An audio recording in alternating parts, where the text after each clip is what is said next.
I still remember the sound of my key turning in the lock of my own front door. Except it wouldn't turn.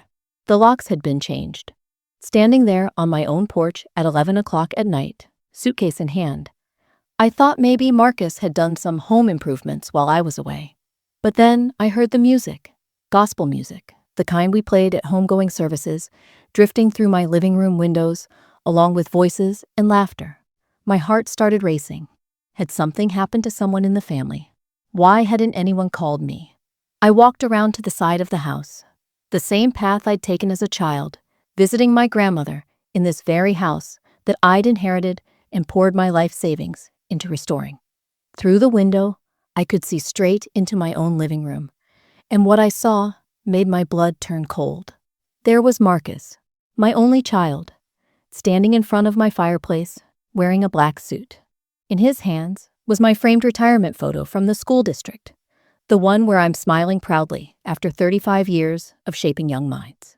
He was holding it like they do at funerals, speaking to a room full of people I recognized, my neighbors, church members, even some of my former teaching colleagues. Mama would have wanted us to celebrate her life this way, I heard him say through the glass.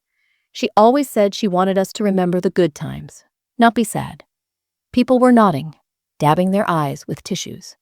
Mrs. Patterson from next door was holding a casserole dish. Deacon Brown from church was there with his wife. Even my mailman, Tony, was sitting on my own couch, looking somber. Hey, beautiful soul. Before we dive in, show some love with a like, tap subscribe, and tell me, where in this big, beautiful world are you watching from? But it was Marcus's next words that nearly dropped me to my knees. The insurance money will help us give Jalen the future she always dreamed of. Mama's sacrifice will live on through him getting into a good college, just like she always wanted. Insurance money. The words hit me like a physical blow. I pressed myself closer to the window, my hands shaking as I gripped the sill. Through the glass, I could see Keisha in the kitchen, my kitchen, wearing all black and accepting condolences from people. She was crying, but not the kind of crying you do when you're truly heartbroken. It was the crying you do when you're performing. That's when I saw Jalen in the corner, looking uncomfortable and confused. My grandson, my heart, was wearing a black suit too small for his growing frame, and he kept looking around like he was waiting for something. Waiting for me to walk through the door, maybe, because some part of him knew this was all wrong. I fumbled for my phone with trembling fingers and saw 17 missed calls from numbers I didn't recognize, probably reporters or insurance people. But there were no calls from Marcus, no frantic messages asking if I was okay, nothing from the son who was supposed to love me most. Standing outside my own house, watching my own funeral reception, the truth hit me with devastating clarity.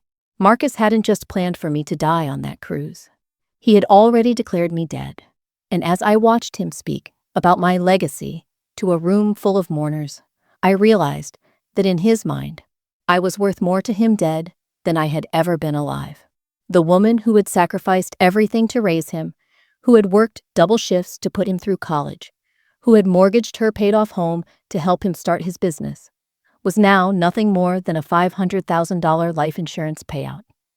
And he was already spending it in his head, planning Jalen's future with money he thought he'd get from my death.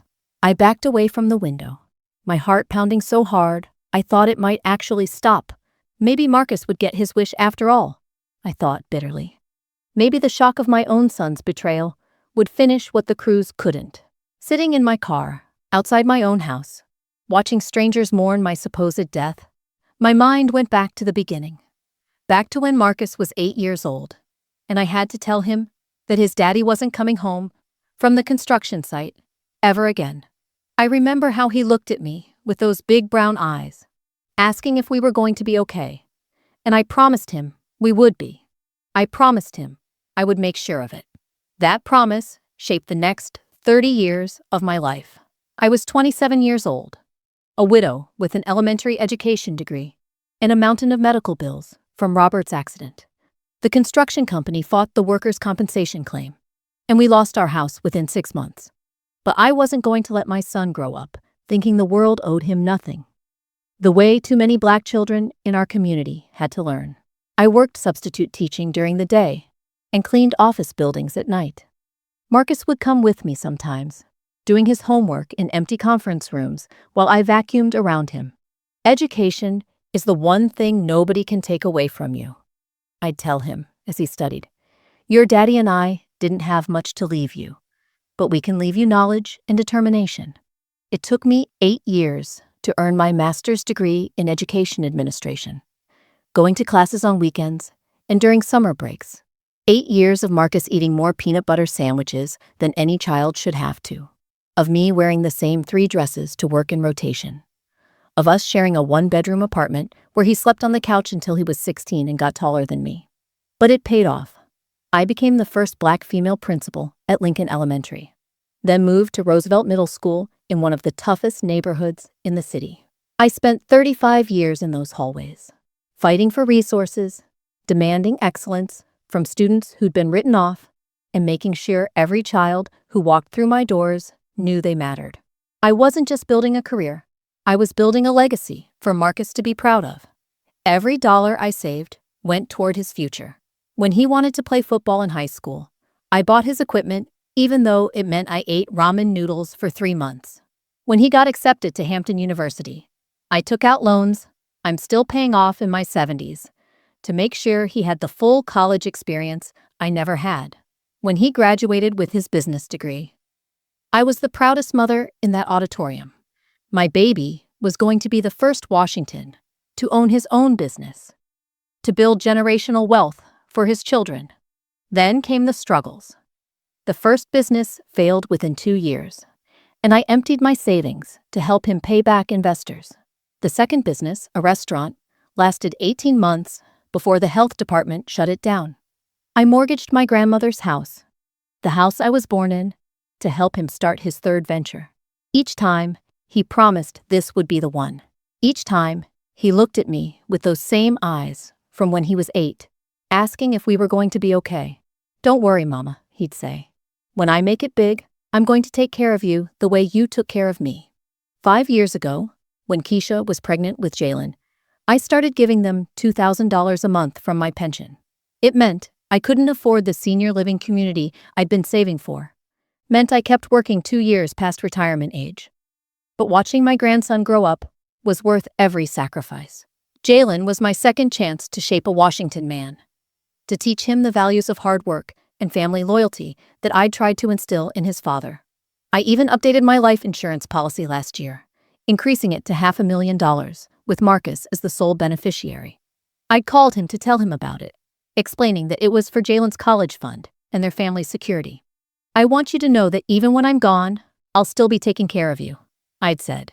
Sitting there in the dark, watching him cash in on that promise while I was still breathing, I realized that maybe I'd loved him too much. Maybe in trying to give him everything I never had, I'd forgotten to teach him the value of what he did have. Maybe in always being his safety net, I'd never forced him to learn how to stand on his own. But never, in my worst nightmares, did I think he'd try to collect on my love before I was even dead. Looking back now, I can see all the warning signs I chose to ignore. The changes started about a year ago, so gradual that I convinced myself I was imagining things. Marcus had always been my chatty child, calling me 3 times a week just to check in, asking about my day, telling me about Jalen's grades or Keisha's latest real estate deal. But slowly, those calls became shorter, more focused, less warm. "How you feeling, Mama? You taking your blood pressure medicine?" he'd ask. But before I could really answer, he'd shift to, "Hey, I've been thinking about your finances. You got all your paperwork organized? What if something happens and we can't find your insurance documents?"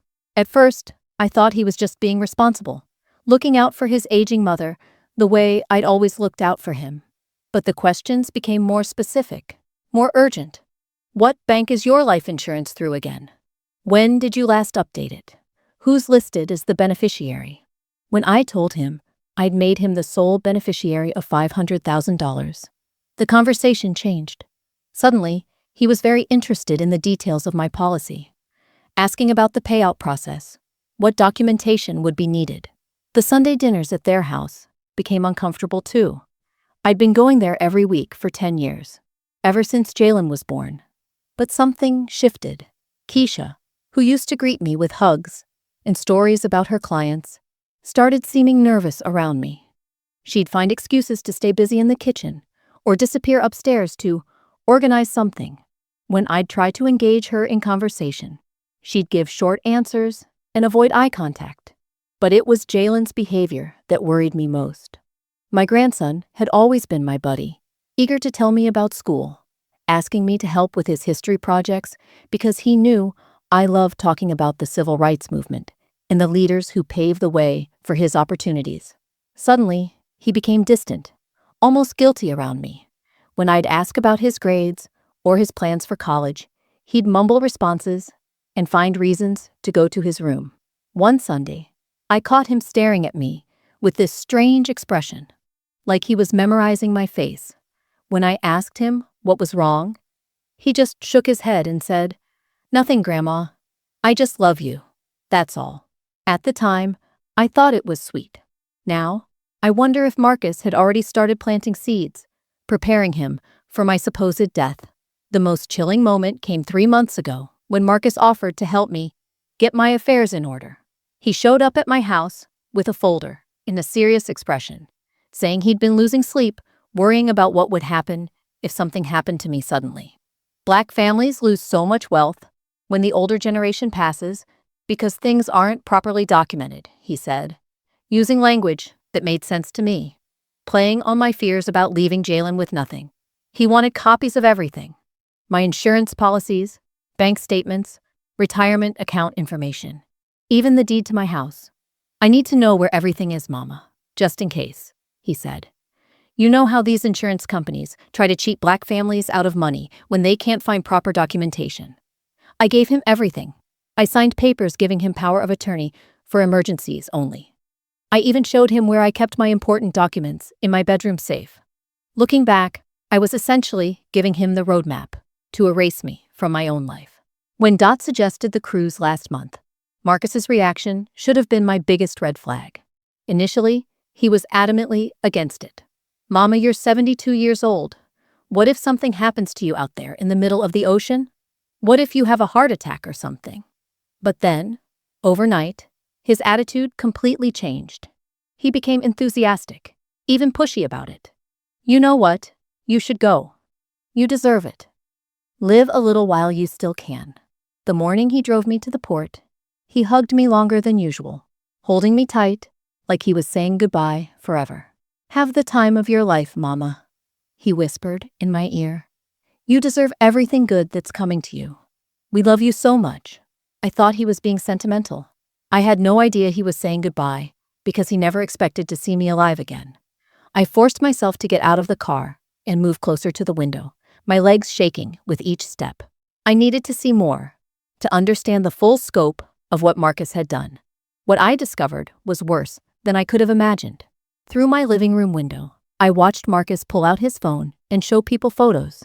My heart sank as I realized they were the pictures I had texted him from the cruise just days ago. Me smiling at the dinner buffet, posing by the ship's railing with the ocean behind me, laughing with new friends I'd made in the dance class. Pictures I'd sent because I was proud of myself for finally taking a vacation, for stepping out of my comfort zone at 72 years old. Now, Marcus was holding up those same photos and saying, "These were some of her last pictures. Look how happy she was. At least she got to enjoy herself before the Lord called her home." People were passing my phone around, dabbing their eyes as they looked at what they thought were my final moments of joy. Mrs. Henderson from church took the phone with trembling hands and whispered, "She looks so peaceful. The Lord was preparing her." But it was what I heard next that made my blood turn to ice. Marcus stepped away from the group and answered a phone call right there in front of everyone. I pressed my ear closer to the glass and heard him say, "Yes, Mr. Stevens. This is Marcus Washington. I'm calling about my mother's life insurance claim. Claire Washington, policy number ... He rattled off numbers I recognized from the documents I'd foolishly given him access to. "Yes, sir. The cruise line contacted me yesterday about the incident," he continued, his voice steady and practiced, like he'd rehearsed this conversation. They said she had a massive heart attack during the evening meal. Very sudden. She didn't suffer. He paused, listening, then said, "Yes. She was cremated, and her ashes were scattered at sea, per her wishes. I have the documentation right here." Documentation. My hands started shaking as I realized Marcus must have forged death certificates, maybe even bribed someone at the cruise line. This wasn't a spontaneous lie told in panic. This was a calculated, premeditated plan that had been months in the making. I watched him hang up and immediately turned to Keisha, who was standing in my kitchen accepting casseroles and sympathy cards from our church family. "Mr. Stevens says we should have the check within 2 weeks," he told her quietly. 500,000. That'll pay off the house, get Jalen into any college he wants, and still leave us enough to finally start that investment property business you've been talking about. Keisha nodded, but I could see the guilt written all over her face. She kept glancing toward the door like she expected me to walk through it any minute. Part of me wondered if she really believed I was dead, or if she was just going along with Marcus's scheme. But when she hugged Deacon Brown and said, "Thank you for coming. Miss Claire always spoke so highly of you," with tears in her eyes, I realized she was either the best actress in the world, or Marcus had somehow convinced her that I really had died. The most devastating moment came when I saw Pastor Williams arrive with his wife. This man had baptized Marcus, had counseled us through Robert's death, had been like a father figure to my son for over 30 years. Marcus greeted him at the door with a performance that would have won an Oscar. "Pastor Williams, thank you for coming," Marcus said, his voice breaking with manufactured emotion. "Mama always said you were like the father I lost. She'd be so honored that you're here." They embraced, and I watched this good man, who had guided our family through real grief, now being manipulated into mourning a death that never happened. Pastor Williams handed Marcus an envelope. "The church took up a collection for funeral expenses," he said gently. "Claire gave so much to our community over the years. It's the least we can do." I watched my son accept money from our church family. Money they had sacrificed from their own limited resources because they loved and respected me. Money Marcus was taking under false pretenses while standing in my own living room, surrounded by the people who had supported me through every real crisis in my life. In that moment, I understood that this wasn't just about insurance money. Marcus had turned my death into a community event, a celebration of my life that he was hosting like some kind of sick performance. He had involved everyone who mattered to me, my church, my neighbors, my former colleagues, in his elaborate lie. He wasn't just stealing my money. He was stealing my legacy, my relationships, my very existence, and turning it all into profit. Standing there in the darkness outside my own house, I realized that in Marcus's mind, I had already been dead for some time. The only difference was that now he could finally cash in on it. I don't remember driving to Dot's house. One moment I was standing outside my own window, watching my son profit from my supposed death. And the next, I was pounding on Dot's front door at midnight, sobbing so hard I could barely breathe. When she opened the door and saw me standing there, she screamed and jumped back like she was seeing a ghost. Claire, baby, what are you doing here?" she whispered, reaching out to touch my face, like she needed to make sure I was real. "Marcus called me this afternoon, crying. Said you had passed on the cruise ship. Said your heart gave out, and they had to bury you at sea. I've been sitting here all evening, planning what food to bring to the repast." The word, repast, broke something inside me. Dot had been planning to cook for my funeral. She had probably spent the evening going through recipes, deciding between her famous mac and cheese or her sweet potato pie. The same way she'd done for every homegoing service in our community for the past 30 years. She had been preparing to mourn me, while I was sitting on a cruise ship eating room service and watching old movies. I collapsed into her arms then, and we both sank onto her living room couch while I told her everything. About coming home early from the cruise, because of the medical emergency on board, about finding my locks changed, about watching Marcus display my cruise photos, like they were my last moments on Earth, about hearing him on the phone with the insurance company, accepting sympathy money from Pastor Williams, planning how to spend $500,000 while I stood outside my own house, like a stranger. That boy has lost his natural mind, Dot kept saying, shaking her head. Have you called the police? The insurance company? Baby, this is fraud. This is criminal. But I couldn't focus on the legal implications yet. I was drowning in the emotional tsunami of realizing that my only child, the baby I had sacrificed everything for, had been planning my death like a business transaction. Every conversation, every question about my finances, every moment of seeming concern had been part of a calculated plan to cash in on my life insurance policy. Dot, I gave him everything, I whispered, my voice breaking. I mortgaged Grandmama's house for his business. I've been giving him $2,000 a month from my pension. I updated my insurance policy and made him the sole beneficiary because I wanted to make sure he and Jalen would be taken care of when I'm really gone. The words, when I'm really gone, hung in the air between us, and suddenly I understood the full magnitude of what Marcus had done. He hadn't just stolen money from me. He had stolen my death. He had taken what should have been a future moment of love and legacy and turned it into immediate profit. When I really do pass away someday, there will be no insurance money for Jalen's college fund. There will be no nest egg to help them through hard times. Marcus will have already spent it all. I keep thinking about every conversation we've had this past year, I told Dot, my hands shaking as I accepted the cup of tea she pressed into my palms. Every time he asked about my health, I thought he was worried about me. But he was actually checking to see if I was close to dying naturally. When I told him about my clean bill of health from Dr. Rodriguez, he looked disappointed. I thought he was just being modest about good news. But now I think he was frustrated that he was going to have to wait longer for his payday. The cruelest realization was about the cruise itself. Dot had given me the trip as a gift because she was worried about my stress levels. Worried that I was working too hard to support Marcus financially, even in retirement. But Marcus had encouraged me to go because he saw it as the perfect opportunity to fake my death. A cruise ship in international waters, the possibility of burial at sea, the difficulty of verifying details from thousands of miles away. He was hoping I really would die on that cruise, I said out loud, the words tasting bitter in my mouth. When I got sick that first day with seasickness, when I told him on the phone that I wasn't feeling well, he probably got excited thinking his prayers were being answered.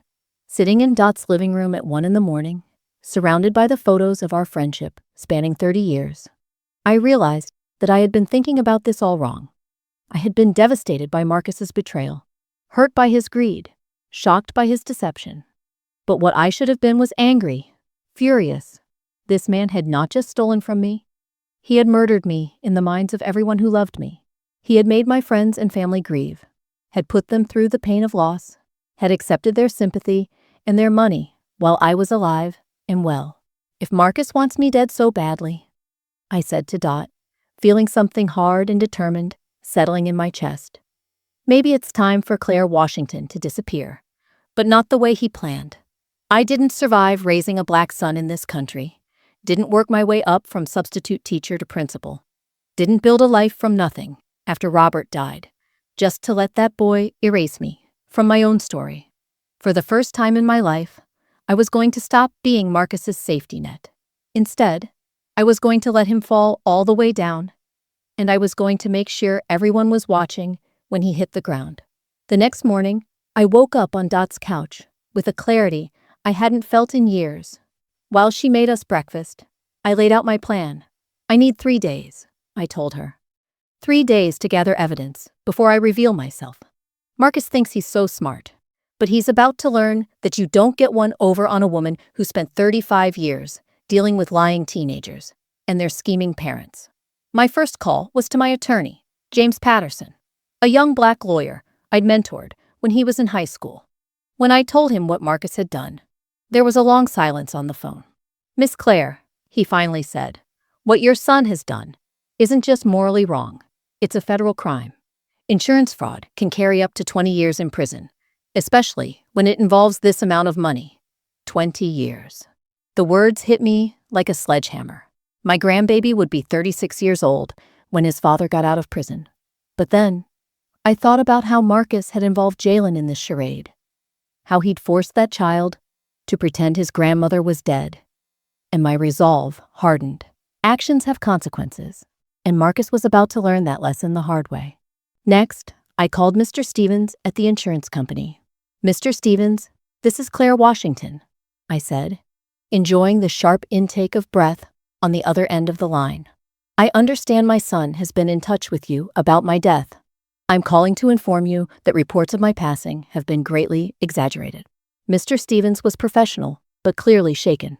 He confirmed that Marcus had indeed filed a claim, complete with what appeared to be official documentation of my death from the cruise line. "Mrs. Washington, this is a very serious matter. We'll need you to come in immediately to provide proof of life and discuss the fraudulent claim. This level of documentation suggests premeditation and possibly conspiracy." The cruise line was my next call. It took 3 hours on hold and speaking to 5 different supervisors, but I finally got connected to someone who could help me understand how Marcus had created such convincing fake documents. Turns out, he had called them claiming to be my emergency contact and told them I had suffered a heart attack on the ship. When they said they had no record of any such incident, he became belligerent, claiming they were covering up their negligence. The representative I spoke with was horrified to learn that Marcus had somehow forged their official letterhead and created fake death certificates. "Mrs. Washington, we take this extremely seriously," the supervisor assured me. "We'll be filing our own fraud report with the FBI. Using our company letterhead to commit insurance fraud is a federal offense." While I was making these official calls, Dot was doing reconnaissance. She drove by my house and reported back that Marcus was still hosting visitors, still playing the grieving son role. She even took pictures with her phone of him, accepting more casseroles and sympathy cards from neighbors who had no idea they were being conned. The most damning evidence came when Dot called my house phone, which Marcus was apparently answering. She disguised her voice and claimed to be from the funeral home, asking about arrangements for my body. Marcus, without missing a beat, told her that my body had been lost at sea, but that they were planning a memorial service for Saturday at Mount Olive Baptist Church. "That boy is doubling down," Dot reported back. "He's not just keeping the lie going, he's expanding it. He told me the family wants a celebration of life service and asked about flower arrangements." That's when I knew Marcus had crossed a line there was no coming back from. He wasn't just committing fraud. He was involving our entire church community in his deception. He was going to stand in the pulpit of the church, where I'd taught Sunday school for 20 years, where I'd organized countless charity drives and mentored young families, and lie to people who genuinely loved and respected me. But Marcus had made one crucial mistake. He was so focused on getting the insurance money that he hadn't considered what would happen when his supposedly dead mother showed up to her own funeral. I spent Thursday and Friday documenting everything. James helped me set up recording equipment to capture any conversations with Marcus. Mr. Stevens agreed to attend the memorial service as part of the insurance investigation. Even the cruise line sent a representative to witness what they were calling one of the most brazen fraud attempts in maritime insurance history. By Friday evening, I had everything I needed to expose Marcus's scheme. But I wasn't going to confront him privately and give him a chance to make excuses or beg for forgiveness. If he wanted to make my death a public spectacle, then my resurrection was going to be equally public. Saturday morning, I put on my best navy blue suit, the one I wore to important school board meetings, did my hair at Dot's kitchen table, and prepared to rise from the dead. Marcus thought he could erase Claire Washington from the world. He was about to learn that this woman doesn't go quietly anywhere. "You ready for this, baby?" Dot asked as she drove me to the church. "I've been ready my whole life," I replied. "Marcus just doesn't know it yet." Walking into Mount Olive Baptist Church that Saturday morning felt like stepping into my own dream. The sanctuary was packed with people I'd known for decades, all dressed in black, all there to celebrate the life of Claire Washington. The irony wasn't lost on me that this was probably the best attended service I'd ever have. I slipped in through the side door that led to the choir loft, the same door I'd used countless times when I helped with youth programs. From up there, I could see everything. Marcus stood at the podium in a black suit that probably cost more than most people in that congregation made in a month, holding my retirement photo and speaking about my legacy of service and sacrifice. My mother gave everything for her family and her community, he was saying, his voice breaking with what sounded like genuine emotion. Even in death, she's still giving. The insurance money will ensure that my son Jalen gets the education she always dreamed of for him. Mama's sacrifice will live on through the next generation. The congregation was nodding, dabbing their eyes. Mrs. Henderson was openly weeping. Deacon Brown had his arm around his wife's shoulders as she trembled with grief. These people, who had supported me through Robert's death, who had celebrated my victories and comforted me through my struggles, were experiencing real pain over my supposed passing. But it was Jalen who broke my heart. My grandson sat in the front pew, looking absolutely miserable, tears streaming down his face. He kept looking toward the door, like he was waiting for something, for someone. Maybe some part of him knew this was all wrong, that I should be walking through those doors any minute. Grandmama always told me that education was the one thing nobody could take away from you, Jalen said when Marcus called him up to speak. His voice, cracked with emotion that I knew was real, even if the reason for it was fabricated. She made sure I understood that our ancestors died for the right to learn, and she wasn't going to let their sacrifice be wasted on me. Hearing my own words, my own lessons, being spoken at my fake funeral was the final straw. I stood up in the choir loft, and the movement caught the attention of Sister Davis, who was sitting in the back row. Her eyes went wide, and she let out a gasp that was loud enough to turn heads. That's when I made my entrance.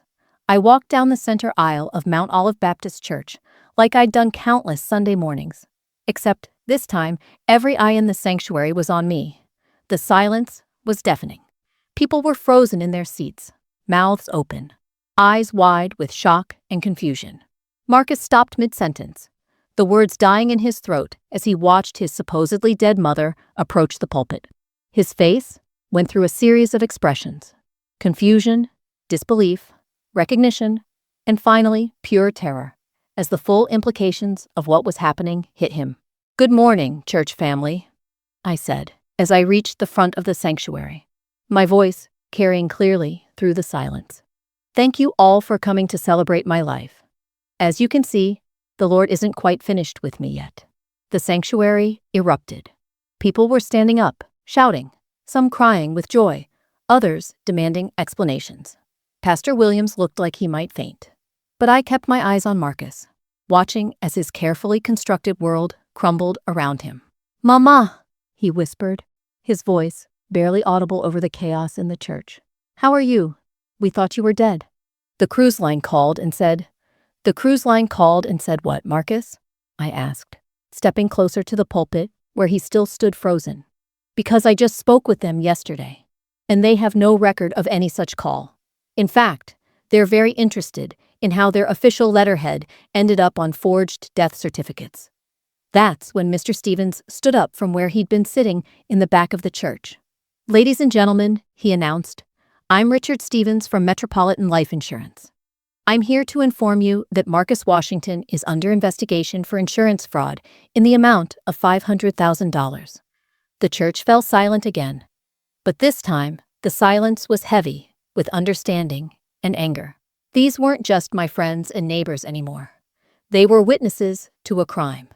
They had been manipulated into grieving a death that never happened, into giving money for funeral expenses that were never needed, into supporting a man who had lied to their faces while standing in God's house. Keisha stood up from the front pew, her face pale with shock. "Marcus, what is going on? You showed me the death certificate. You said the cruise line called you directly." "I can explain," Marcus stammered, but his explanation never came, because at that moment, Jalen jumped up from his seat and ran straight to me, wrapping his arms around my waist and holding on like he'd never let go. "Grandmama, I knew something was wrong," he sobbed into my jacket. "I kept asking Dad if we could call you, if we could see your body, and he kept making excuses. I knew you wouldn't leave me without saying goodbye. standing there in my church, holding my grandson while my son faced the consequences of his greed and deception. I realized that this moment wasn't just about exposing Marcus's fraud. It was about reclaiming my life, my relationships, and my right to exist on my own terms. Marcus had tried to erase me from the world, but instead, he had only succeeded in erasing himself from mine. The woman who had spent 72 years putting everyone else's needs before her own was finally putting herself first, and it felt like resurrection in the truest sense of the word. 6 months later, I'm sitting on the balcony of my new apartment in Sunset Manor, a beautiful senior living community, just 15 minutes from Dot's house. The morning sun is warming my face as I sip my coffee and watch Jalen shoot basketball in the court below. He's been staying with me every weekend since the trial ended, and for the first time in years, I'm getting to know my grandson as the remarkable young man he's becoming, not just the beneficiary of my financial support. Marcus was sentenced to 8 years in federal prison for insurance fraud, conspiracy, and forgery. 8 years that will take him through Jalen's graduation, through his college years, through the young adult milestones that Marcus will miss because he chose money over family. Keisha filed for divorce before the trial even ended and moved back to Atlanta with her sister. She sends me photos of herself at real estate conferences and updates about her growing business. Turns out, when she wasn't enabling Marcus's schemes, she was actually quite capable of building her own success. The hardest part wasn't watching Marcus get handcuffed in that courtroom. It was the conversation I had with him the night before sentencing, when he finally asked to see me. Sitting across from him in the county jail, looking at my son in an orange jumpsuit, I saw the 8-year-old boy who used to ask me if we were going to be okay. "Mama, I'm sorry," he said. And for the first time in years, I believed he meant it. I got so caught up in trying to provide for my family that I forgot who I was becoming. I thought if I could just get ahead, if I could just get some security, everything would be worth it. "Baby," I told him, "I spent 40 years trying to give you security, and all I did was teach you that money was more important than integrity. I enabled your bad decisions because I was afraid of letting you fail. But sometimes people need to fall all the way down before they can learn how to stand upright." The financial recovery took months, but James Patterson helped me restructure everything. I sold the house that had been in our family for 3 generations, the one I'd mortgaged to fund Marcus's failed businesses. Instead of seeing it as a loss, I saw it as freedom. The equity from that sale, combined with the money I'd been giving Marcus monthly, allowed me to buy my apartment outright and still have enough left over to start a scholarship fund at my old school. The Claire Washington Educational Excellence Fund provides full college scholarships to students from single-parent homes who demonstrate both academic achievement and community service.